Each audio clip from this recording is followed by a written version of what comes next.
এই অতিরিক্ত গরমে বাইরে থেকে রোজ রোজ আইসক্রিম না কিনে ঘরেই বানিয়ে ফেলুন এরকম অরেঞ্জ ফ্লেভারের আইসক্রিম। তার জন্য দুটো আমরা ট্যাঙ্ক নিয়ে নিয়েছি ও কিছুটা পরিমাণে চিনি নিয়ে নিয়েছি।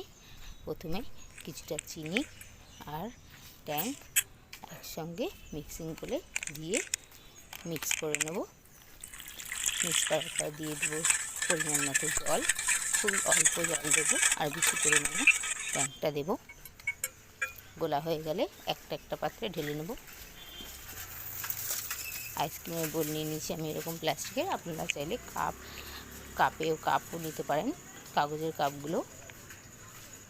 তার জন্য উপরে ফয়েল পেপার দিয়ে দিতে হবে, তার ভেতরে কাপটা দিতে হবে। এরপর ফ্রিজের মধ্যে ঢুকিয়ে আইসক্রিম হওয়ার জন্য বসিয়ে দেবো।